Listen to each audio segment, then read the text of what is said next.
Assalamualaikum warahmatullahi wabarakatuh.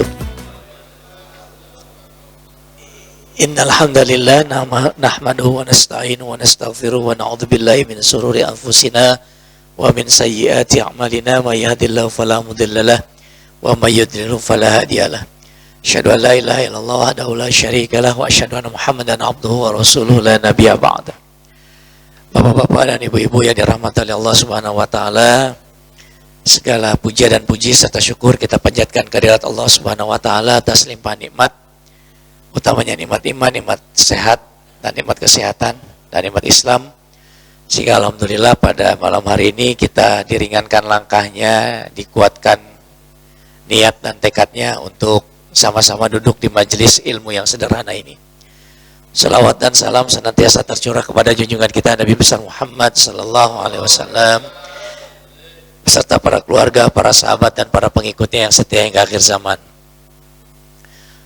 Sengaja di Al-Mujahidin tadi pakai suratnya yang pendek banget gitu. Al-Qadar sama Al-Kautsar. Ya. Harapannya di sini juga udah bubar, ternyata baru banget bubar. kurang ini, agak sedikit dipanjangin. Baik, Bapak Ibu yang dirahmati Allah, malam ini kita mulai lagi kajian sirah di Masjid Al-Mu'minun, ya. Izinkan saya berbagi atas apa yang saya ketahui, gitu, ya. Atau mungkin di antara Bapak Ibu ada yang lebih paham, lebih tahu dari saya terkait dengan sirah ini. Mohon izin kalau saya ada di depan nih, ya. Dan ini karena baru mulai lagi, ibaratnya kalau kuliah ini mengulang gitu. Ya. Pertanyaannya itu sekarang ini gimana nih jamaah? Mau mulai lagi dari awal, ya. Peristiwa saat ketika Rasulullah Sallallahu Alaihi Wasallam belum hadir. Nah, ini yang membedakan di masjid yang lain. Kalau di masjid lain gak ada minum-minuman, gak ada makan-makanan. Jadi begitu Anda start, jebret udah siap semua gitu. Makanya tadi saya tanya tuh di grup, memang mesti ada menunya ya gitu. Ya. Kalau di Al-Barkah menunya belakangan. Udah beres pengajian baru disediain menu gitu. Kalau Al-Mujahidin gak pakai karena memang waktunya singkat. Jadi mungkin nanti bulan depan Pak Sugeng kita bikin Sabtu saja malam Ahad. Ba'da maghrib sampai ba'da isya, sehingga pengurus nggak perlu kerepotan nyediain menu gitu. Ya. Jadi ya nggak apa-apa, infak aja habis isya gitu ya.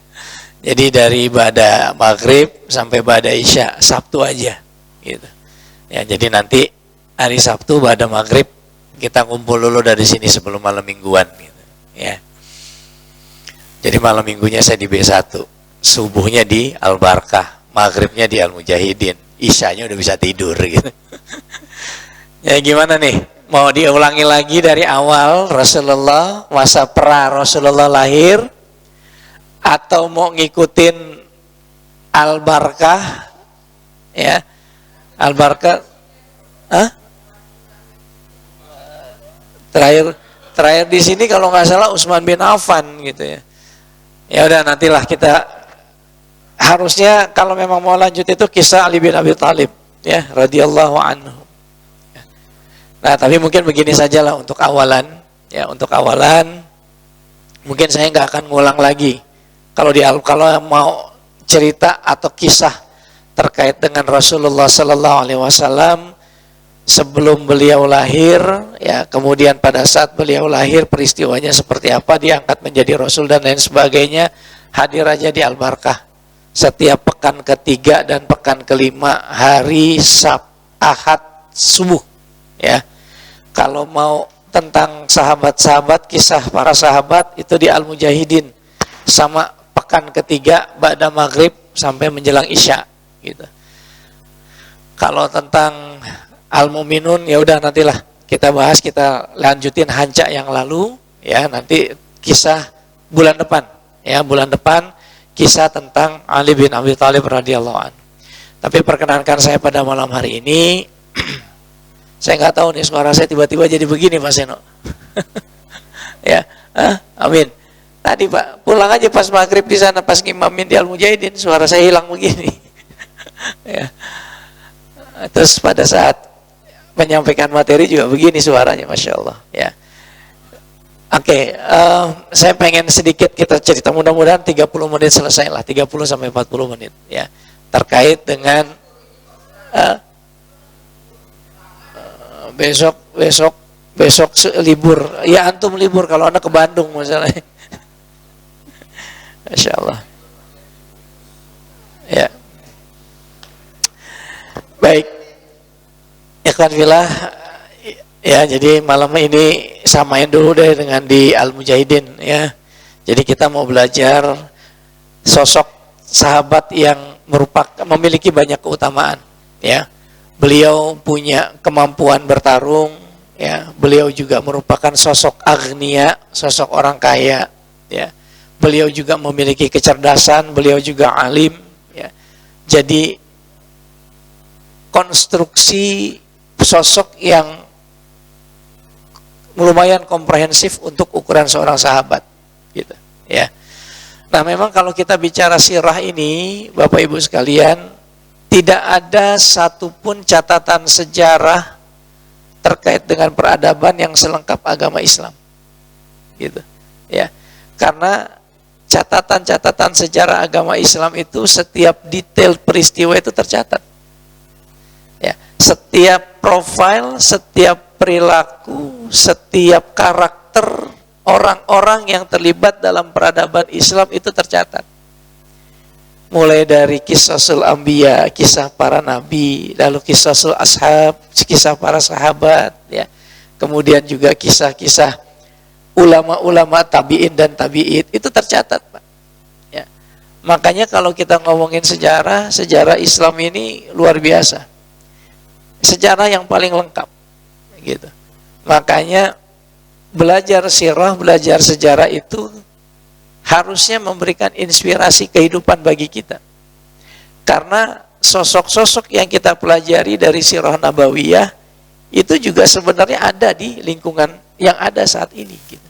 Bagaimana kepemimpinan, bagaimana juga kemudian orang agnia, bagaimana kemudian orang miskin yang sabar dan lain sebagainya. Itu semua ada.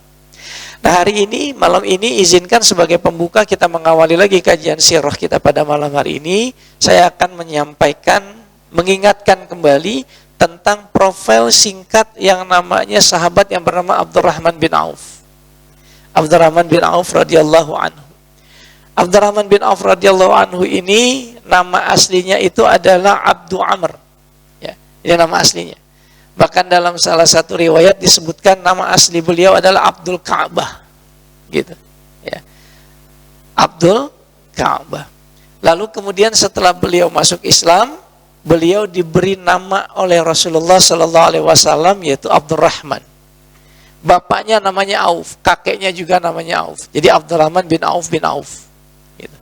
Ya. Nah, Abdurrahman bin Auf ini merupakan salah satu dari 8 orang as-sabiqun al-awwalun yang masuk Islam pertama kali. Perantaranya Abdurrahman bin Auf masuk Islam itu adalah Sayyidina Abu Bakar Siddiq.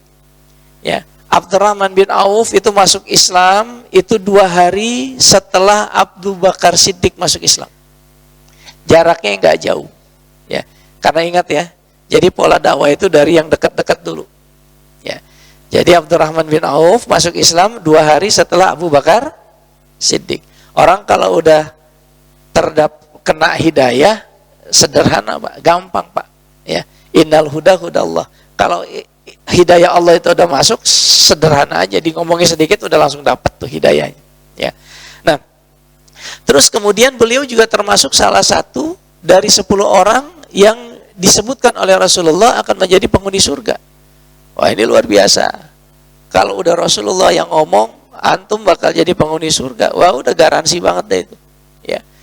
Dan kemudian beliau juga termasuk orang yang diajak bicara, diajak diskusi pada saat, ingat ya, mungkin kalau masih ingat pada saat terpilihnya Utsman bin Affan sebagai khalifah setelah Sayyidina Umar bin Khattab dibunuh. Terjadilah peralihan kekuasaan, terjadi perdebatan pada saat itu siapa yang akan menjadi khalifah. Abdurrahman bin Auf termasuk yang merancangnya. Abdurrahman bin Auf termasuk syuronya, termasuk DPR-nya, yang kemudian mengangkat menyebabkan terpilihnya Sayyidina Utsman bin Affan sebagai khalifah yang ketiga, Amirul Mukminin yang ketiga. Ya. Nah, ini Abdurrahman bin Auf. Ya. Nah, beliau ini juga memerukakan keistimewaan beliau, salah satunya adalah beliau pernah atau menjadi salah satu sahabat yang memberikan fatwa pada saat Rasulullah masih hidup dan ada di tengah-tengah umat Islam. Ya. Jadi Abdurrahman bin Auf itu pernah memberikan satu fatwa di mana Allah Subhanahu wa taala, Rasulullah sallallahu alaihi wasallam masih hidup. Karena pada saat itu semua fatwa larinya ke Rasulullah. Tapi Abdurrahman bin Auf termasuk orang yang memberikan fatwa. Keistimewaan yang lain dari Abdurrahman bin Auf itu apa? Abdurrahman bin Auf ini pernah mengimami Rasulullah. Ya. Jadi dulu Rasulullah pada saat sholat selalu yang jadi imam itu Rasulullah. Ya. Hanya ada beberapa sahabat yang kemudian mengimami atau menggantikan Rasulullah. Salah satunya adalah Abu Bakar Siddiq, itu pun karena Rasulullah sakit. Sementara Abdurrahman bin Auf itu pernah mengimami Rasulullah pada saat perang Tabuk, setelah perang Tabuk. Jadi pada saat itu Rasulullah masbuk. Qomat sudah berkumandang, lalu kemudian majulah Abdurrahman bin Auf sebagai imam. Baru selesai ketika sholat sudah didirikan, datanglah Rasulullah SAW. Jadi Abdurrahman bin Auf ini pernah mengimami Rasulullah SAW. Ya. Nah, ayah bunda yang dirahmati Allah Subhanahu wa taala, Abdurrahman bin Auf juga merupakan saksi perjalanan peradaban Islam, termasuk prosesi hijrah. Abdurrahman bin Auf termasuk orang yang bersama Utsman bin Affan, ya, itu hijrah pertama kali ke Habash, ke Ethiopia, ya, ke Ethiopia, pernah hijrah ke sana, lalu kemudian kembali lagi ke Mekah, lalu kemudian turun lagi perintah untuk ke hijrah ke Madinah, beliau hijrah lagi ke Madinah. Gitu. Beliau hijrah lagi ke Madinah. Beliau ini orang agnia, beliau orang kaya sekali. Ya. Bahkan dalam sejarah itu disebutkan beliau ini orang yang susah miskin. Meskipun beliau pengen miskin. Berkali-kali beliau menginfakkan seluruh hartanya, dibalikin lagi sama Allah. Ya. Ini diyakini sebagai wujud atau terkabulnya doa Rasulullah SAW. Rasulullah seringkali mendoakan Abdurrahman bin Auf itu, barakallahu laka fi ahlika wa malika. Ya. Keberkahan untukmu, keluargamu dan hartamu. Jadi hartanya Abdurrahman bin Auf ini selalu didoakan oleh Rasulullah menghadirkan keberkahan. Makanya nggak habis-habis. Nanti kita dengerin ceritanya, keistimewaan, keunikan terkait dengan Abdurrahman bin Auf ini. Ya. Nah, pada saat hijrah dari Mekah ke Madinah, beliau ini meninggalkan hartanya di Mekah, ditinggalin semua. Ya. Datang ke Madinah nggak punya apa-apa, nol, ya, nol. Nah, pada saat kaum muhajirin hijrah ke Madinah, yang muhajirin itu adalah orang yang hijrah, penduduk Mekah yang ke Madinah. Nah, sementara yang di Madinah itu disebut sebagai kaum yang menolong, kaum Ansor. Pada saat itu, pada saat kemudian hijrah, Rasulullah mempersatukan kaum muhajirin dan Ansor, dan mereka semua dipasang-pasangkan, dipersaudarakan oleh Rasulullah. Misalnya Pak Katno saudaraan Pak Mapawiknyo, ya, kemudian Pak Guspar saudaraan sama Ustadz Ahmad, segitu Pak. Nah, Abdurrahman bin Auf ini dipersaudarakan oleh Rasulullah dengan salah satu sahabat dari golongan Ansar yang bernama Sa'ad bin Rabi al-Ansari radhiyallahu anhu. Sa'ad bin Rabi. Sa'ad bin Rabi ini juga orang kaya, Pak. Ya, jadi Rasulullah tahu nih, melihat nih, ya, ada dua potensi agnia yang kemudian dijadikan saudara oleh Rasulullah sallallahu alaihi wasallam. Lalu kemudian Abdurrahman bin Auf ngapain? Abdurrahman bin Auf pada saat kemudian dipersaudarakan oleh Sa'ad bin Rabi ya al-Ansari ini, dibilang oleh Sa'ad, wahai saudaraku, ya akhi, wahai saudaraku, ya, engkau saat ini adalah saudaraku, ya. Oleh karena itu perlu kau ketahui bahwa aku punya dua kebun yang luas, ya. Aku punya dua kebun yang luas dan aku pun punya dua istri, gitu. Nah, jadi sekarang aku persilakan kepadamu, aku akan serahkan kepadamu satu kebunku untuk dirimu dan satu kebunku untuk aku. Nah, satu kebunku ini silakan kau kelola, silakan kau garap, ya. silakan kau manfaatkan, ya, untuk dirimu, silakan, ya. Dan kalaupun kau menginginkan, aku akan menceraikan istriku satu untuk kau beristri. Wah, ini luar biasa. Kira-kira kalau kita yang ditawarin gitu gimana, Pak? Ya, kita nih kalau model kita ditawarin kayaknya, ya Allah, ya akhi, masya Allah, antum baik banget, ya, masya Allah, wa tabarakallah, dengan senang hati ya akhi, masya Allah, terima kasih sekali. Anda belum punya saudara di sini, Anda belum punya penghasilan di sini, Anda dikasih, paling begitu, ya, kan, ya. Jadi, tapi tidak dengan Abdurrahman bin Auf, ya. Abdurrahman bin Auf malah kemudian apa yang dilakukan? Ya. Abdurrahman bin Auf kemudian melakukan bertanya kepada Sa'ad bin Rabi ini, wahai saudaraku, terima kasih atas semua tawaranmu, ya, atas semua tawaranmu. Lalu kemudian yang penting sekarang yang aku butuhkan adalah tunjukkan kepadaku di mana pasar, gitu. Di mana pasar. Lalu Abdurrahman bin Auf, Sa'ad bin Rabi ini menunjukkan kepada Abdurrahman bin Auf letak pasarnya, Pak. Sudah ditunjukkan ke sana, lalu Abdurrahman bin Auf, ya, pertama kali melakukan meminta, ya. Dalam salah satu riwayat yang disebutkan itu barang yang dimintakan untuk dijual itu adalah cangkul, gitu. Jadi cangkulnya itu diminta, alat pertanian diminta untuk dijualkan oleh Abdurrahman bin Auf dengan kejujuran, dengan mengambil untung yang sedikit. Nah, dari situ kemudian bergulir. Hartanya bergulir, kemudian sampai kembali menjadi kaya, ya. Dan pada saat beliau kemudian menikah, ya, Abdurrahman bin Auf ini kemudian pernah gitu ya, setelah menikah, beliau dengan senyum kemudian ditanya, kamu senyum-senyum kenapa? Aku telah menikah, katanya. Biasa kalau habis menikah kan suka banyak senyum, ya. Iji, ya. Ya. Sebanyak senyum. Aku habis menikah, kata Abdurrahman bin Auf, gitu. Terus, mahar apa yang kau berikan buat istrimu? Beliau bilang, 1 emas sebesar 1 buah kurma, gitu ya. Lalu kemudian Rasulullah mengatakan, buatlah walimatul urus. Buatlah walimahan meskipun hanya dengan seekor kambing. Nah, inilah kemudian menjadi syariat, pada saat menikah itu harus diumumkan. Harus ada walimatul urs meskipun hanya memotong seekor kambing, gitu ya. Lalu kemudian didoakan lagi oleh Rasulullah, jadi setiap Rasulullah mendoakan itu selalu dikaitkan juga dengan hartanya beliau. Barakallahu fi malika. Ya. Semoga keberkahan atas hartamu, wahai Abdurrahman bin Auf. Lalu pada saat Rasulullah mendoakan begitu, ya, mendoakan keberkahan terhadap hartanya Abdurrahman bin Auf, Abdurrahman bin Auf pernah bilang begini, sungguh bagiku telah lengkap isi dunia ini sudah terbuka bagiku sudah lengkap dunia ini. Bahkan seolah jika di depanku ada batu itu diangkat, ya, di situ pasti ada emas dan perak. Karena beliau merasa senang didoain sama Rasulullah, barakallahu fi malika. Semoga keberkahan Allah atasmu, atas harta yang telah kau miliki, atas hartamu. Jadi menurut Abdurrahman bin Auf, atas doa Rasulullah itu, hidupku seperti seolah-olah dunia ini terbuka. Sehingga seolah-olah ketika ada batu di depanku, kalau aku angkat, pasti di situ ada emas, ada perak. Karena berharganya doa Rasulullah. Gitu. Ya. Nah, yang tadi saya sampaikan di awal, bahwa Abdurrahman bin Auf ini bukan hanya sosok agnia, tapi beliau juga sosok yang lumayan komprehensif. Beliau terlibat dalam peperangan bersama Rasulullah. Dalam perang Badar, Abdurrahman bin Auf ini termasuk orang yang turun sebagai prajurit perang.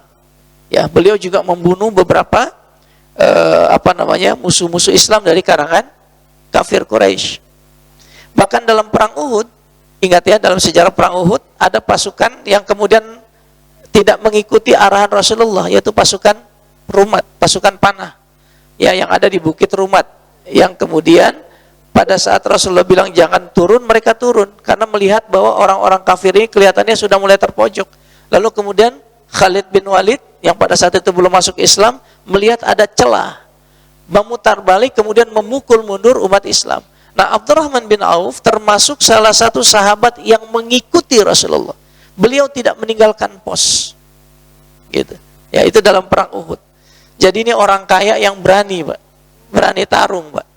Berani meninggalkan hartanya untuk ajaran Islam. Gitu. Ini Abdurrahman bin Auf. Nah, bahkan pada saat perang Uhud itu terselesai, ya, tubuhnya itu penuh luka. Ya. Bahkan dalam salah satu riwayat disebutkan di badannya itu ada 20 sabetan pedang. Ya. Dan salah satu lukanya itu sedalam jari orang dewasa. Masya Allah. Ya, ini Abdurrahman bin Auf. Ya. Hadirin yang dirahmati Allah Subhanahu Wa Taala, pernah satu ketika Rasulullah mengumpulkan sahabat untuk berinfak, untuk memberikan modal perang, gitu ya. Apa yang dilakukan oleh Abdurrahman bin Auf. Ini orang kalau sedekah nggak tanggung-tanggung, Pak. Ya, nggak tanggung-tanggung. Ya Rasul, begitu Rasulullah ngomong begitu, beliau langsung pulang. Beliau langsung pulang, bongkar ibaratnya semua tabungannya, ngelihat rekeningnya kalau zaman sekarang. Beliau bilang, ya Rasul, aku punya uang 4.000 dirham. Ya, aku sisakan 2.000 dirham, aku pinjamkan 2.000 dirham ini kepada Allah, karena Allah pasti akan kembalikan ke aku. Yang 2.000 dirham lagi, aku pegang untuk keluargaku. Pak, model kita model kayak gitu ada. Nih, umat lagi butuh, ya, tenang Pak, tabungan saya 500 juta, 250 juta buat umat, buat keluarga saya 250 juta. Ibaratnya kayak gitu kalau model kita gitu sekarang. Udah, ini nggak sekali dua kali tuh beliau melakukan sedekah ekstrim kayak gini nih. Ya. Lalu kemudian ketika Rasulullah SAW dalam perang Tabuk ini adalah perang terakhir yang diikuti oleh Rasulullah SAW. Perang Tabuk ini adalah perang melawan suku Romawi, Pak, bangsa Romawi, bangsa Rum. Ya. Ini lawan yang dihadapin nggak sembarangan, memiliki persenjataan yang lengkap, logistik yang banyak, ya, keuangan yang kuat, pasukan yang dihadapi nggak main-main. Sementara pasukan umat Islam secara jumlah kalah, secara logistik pun kalah. Nah, pada saat itu bahkan Rasulullah SAW melarang para sahabat yang mau ikut perang, Pak. Melarang para sahabat yang mau ikut perang. Kenapa? Bukan karena takut kalah, bukan. Karena persediaannya nggak cukup untuk nampung mereka semua untuk ikut berperang, para prajurit ini. Makanya banyak para sahabat yang pada saat peristiwa itu banyak yang nangis, Pak. Ya. Dan kemudian disebut sebagai baka'in, orang-orang yang berduka, orang-orang yang bertangisan. Kenapa? Karena dilarang oleh Rasulullah untuk ikut perang. Padahal mereka pengen banget jihad, pengen banget wafat di situ, pengen banget syahid di situ. Gitu. Tapi dilarang oleh Rasulullah. Kenapa? Karena perbekalannya kurang. Nah, pada saat itulah kemudian Rasulullah SAW memerintahkan para sahabat untuk menginfakkan hartanya. Ya, untuk menginfakkan hartanya di jalan Allah. Ya, lalu kemudian jelas yang paling terdepan adalah Abdurrahman bin Auf. Ini pada saat perang Tabuk. Bapak, Ibu tahu apa yang dilakukan oleh Abdurrahman bin Auf pada saat perang Tabuk ini? Beliau menginfakkan seluruh hartanya untuk pasukan perang umat Islam, umat mukmin. Ya, bahkan pernah dalam satu perang beliau menginfakkan 500 unta dan 500 kuda. Kalau satu unta pada saat itu senilai Mercedes-Benz seri terbaru, bisa dihitung berapa duit tuh yang dia keluarin.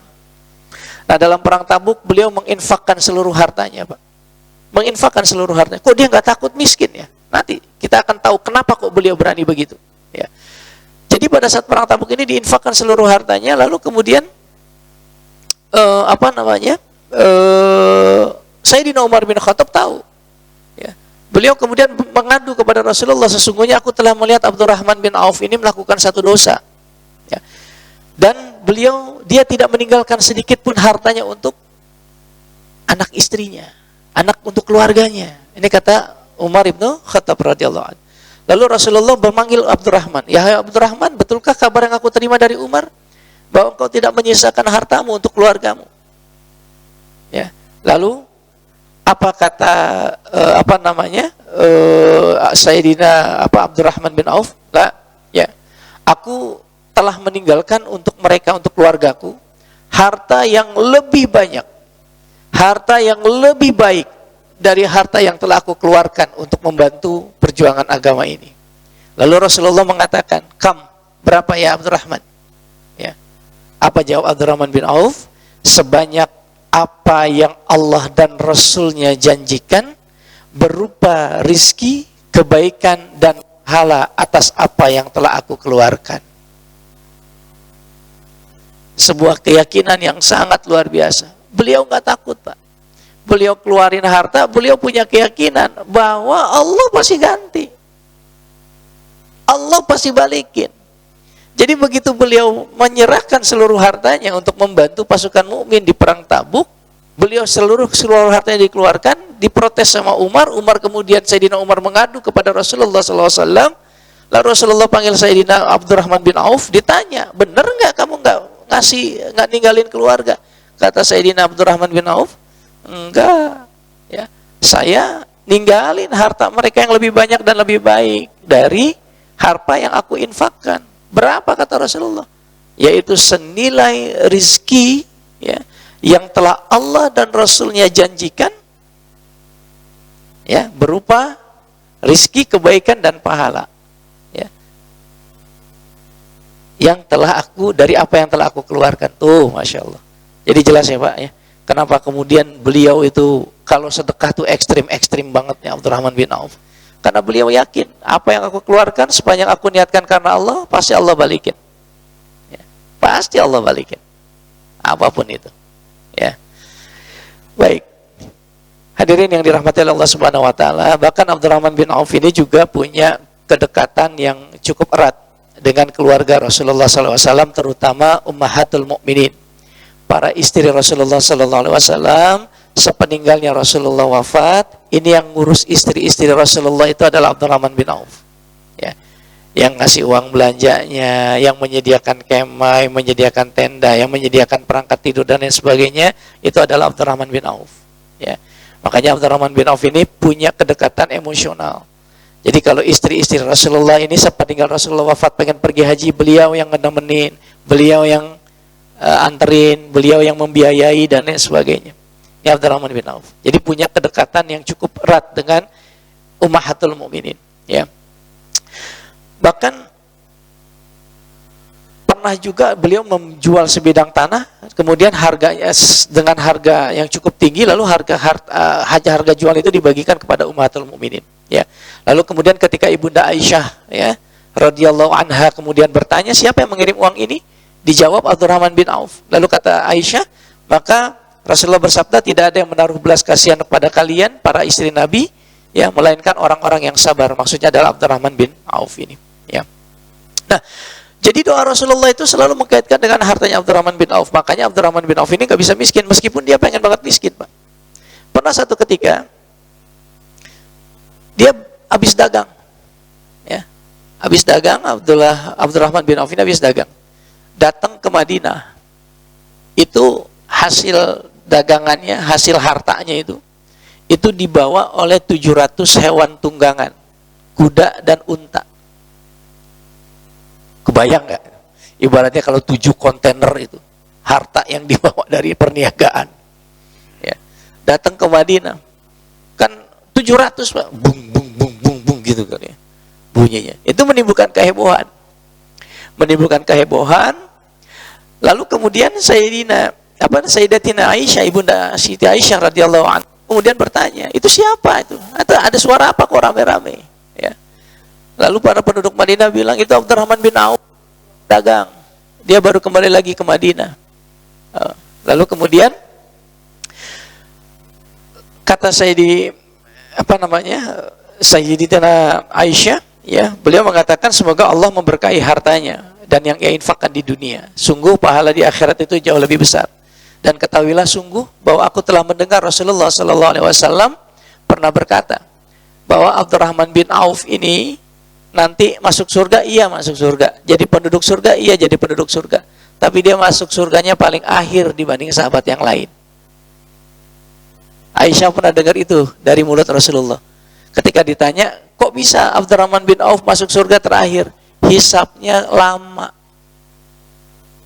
Hisab hartanya kelamaan. Hisab hartanya perlu waktu. Makanya ketika yang lain yang gak punya harta dihisab udah bisa masuk surga, dia belum, karena hisab hartanya belum beres.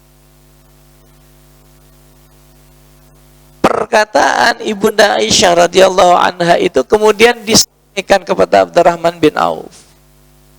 Apa yang dilakukan oleh Abdurrahman bin Auf? Sampaikan kepada Ibunda Aisyah, 700 hewan tunggangan ini beserta seluruh muatannya saya infakkan untuk penduduk Madinah. Pak, dagang capek-capek, kerja capek-capek, 100% modal, keuntungan, aset yang dibawa, lalu kemudian begitu nyampe Madinah, diinfakkan semuanya untuk penduduk Madinah. Kenapa? Karena dia pengen masuk surga duluan. Dia nggak pengen hisap hartanya kelamaan.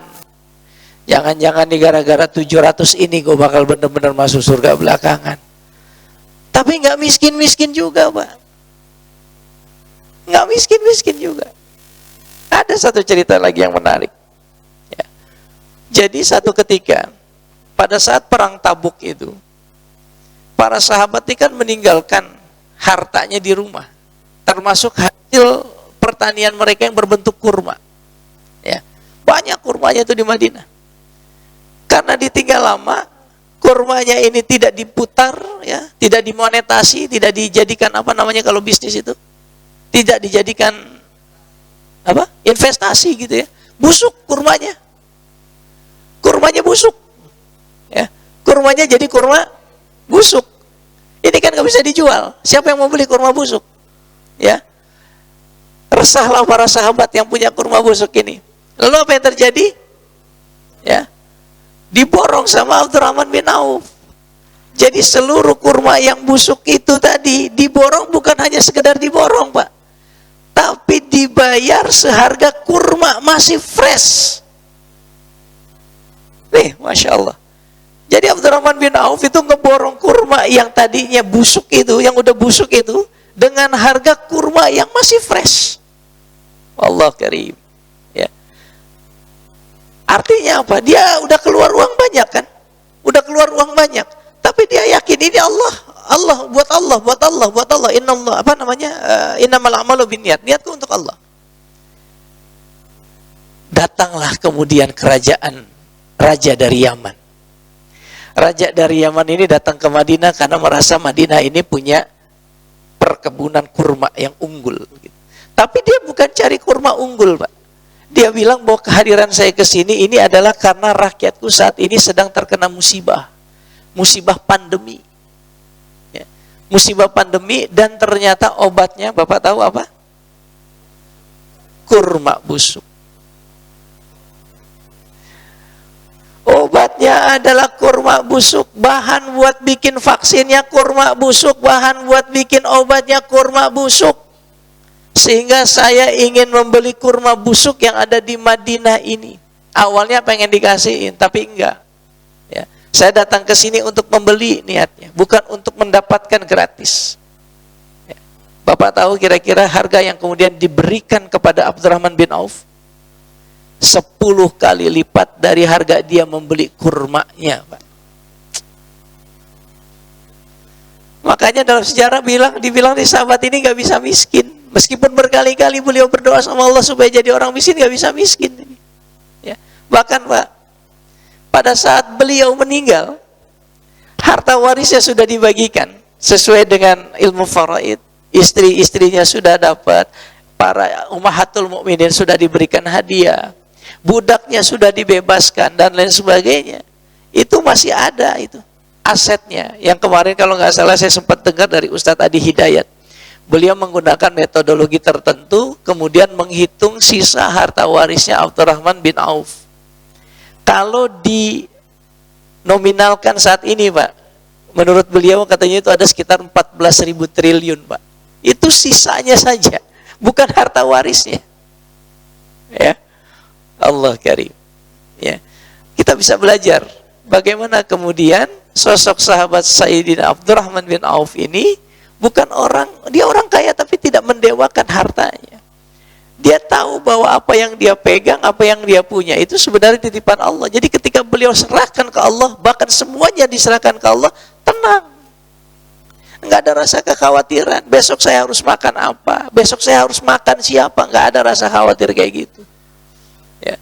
Bahkan pernah dalam satu cerita, Pak, beliau itu menginfakkan seluruh hartanya itu, ya, itu dibagi 3 buat penduduk Madinah. Sepertiga itu digunakan untuk membantu penduduk Madinah yang punya utang, untuk melunasi utangnya. Bayangin kalau di Blok Ang sana ada model Agnia kayak begini. Pasang pengumuman, saya mau mensedekahkan sepertiga harta saya buat orang-orang yang punya utang, datang ke rumah. Datang ke rumah. Bakal ngantri kali rumahnya. Jadi diinfakkan sepertiganya itu untuk apa, Pak? Untuk membantu orang bayar utang. Kemudian sepertiganya lagi diapain? Untuk membantu penduduk Madinah yang nggak punya modal buat dagang, yang nggak punya modal buat usaha, dikasih. Gitu. Sepertiganya lagi disedekahin. Logika kita nggak nyantol, Pak. Kok ya bisa nyedekahin seluruh harta tapi nggak kaya, nggak miskin-miskin, tetap kaya. Gitu. Ya ternyata karena sebenarnya bukan terletak pada hartanya, tapi terletak pada mindsetnya terhadap harta. Ini Abdurrahman bin Auf. Ya, ini Abdurrahman bin Auf. Masya Allah. Ya. Bapak-bapak dan ibu-ibu yang dirahmati oleh Allah Subhanahu Wa Taala, bahkan pernah ini kalau yang pernah umroh masuk ke dalam makam Baqi itu, beliau dimakamkan di Baqi. Ya, jadi makam Baqi itu rata-rata biasanya rata dengan tanah. Ya, hanya ada beberapa makam yang kemudian semacam dipagari oleh batu-batu pendek. Ya, itu adalah ada makam salah satunya adalah makam Abdurrahman bin Auf ini. Ya. Nah, pada saat beliau mau wafat itu tadi udah disedekahin semua harta-hartanya, ya tetap masih ada sisanya tuh. Ya. Nah, lalu kemudian satu hari dalam keadaan berpuasa, ya, beliau diberikan makanan untuk berbuka, gitu ya. Pada saat disuguhkan makanan tersebut, makanan itu termasuk makanan yang mewah, gitu ya, di hadapan beliau. Lalu pada saat akan memakan makanan tersebut, kemudian beliau teringat salah seorang sahabat yang terbunuh pada saat perang Uhud, ya, yaitu Mus'ab bin Umair. Mus'ab bin Umair ini adalah sahabat Rasulullah Sallallahu Alaihi Wasallam yang menjadi duta dakwah Rasulullah. Ya. Jadi pada saat perpindahan dari Mekah ke Madinah, ya, dari Mekah ke Madinah, itu kan gradual. Yang datang ke Madinah pertama kali Rasulullah kan belakangan. Ya, jadi yang datang pertama kali ke Madinah itu adalah beberapa sahabat yang ditugaskan oleh Rasulullah untuk menyebarkan agama Islam ke kaum Bani Aus dan Bani Khazraj, ya, yaitu adalah Mus'ab bin Umair. Mus'ab bin Umair ini adalah juru dakwahnya Rasulullah di Madinah pada saat itu. Nah, Mus'ab bin Umair ini juga adalah yang memegang panji atau bendera Rasulullah dan panji perang, ya, yang kemudian wafat pada saat perang Uhud dengan terpotong tangannya. Ya. Nah, Mus'ab bin Umair ini pada saat wafat wajahnya hampir tidak bisa dikenali dan kemudian ditutupi dengan kain. Kainnya itu kalau ditutupi kepalanya, kakinya terlihat. Kalau ditutupi kakinya, kepalanya kelihatan, wajahnya kelihatan. Ya. Nah, Abdurrahman bin Auf pada saat akan memakan makanan itu teringat Mus'ab bin Umair. Ya. Bagaimana mungkin kemudian kata Abdurrahman bin Auf, aku bisa menikmati dunia dengan makanan yang senikmat ini. Kalau orang yang sekualitas Mus'ab bin Umair, ya, itu harus menyedihkan, gitu ya, menyedihkan secara syariat, wafatnya, gitu ya. Bagaimana mungkin aku bisa menikmati ini sementara sahabatku Mus'ab bin Umair telah mencium wangi surga dengan perjuangan yang luar biasa, pembelaan yang luar biasa terhadap agama Islam. Ya, jadi masya Allah, ya, ini nggak sembarangan gitu. Jadi mau makan teringat perjuangan sahabatnya, perjuangan Mus'ab bin Umair, bagaimana beliau terbunuh dan lain sebagainya, sehingga hilang seleranya Mus'ab bin Umair, hilang selera makan dari Abdurrahman bin Auf. Ya. Kalau kita mah enggak kan, ya. Kalau bisa makan tiap hari, ya.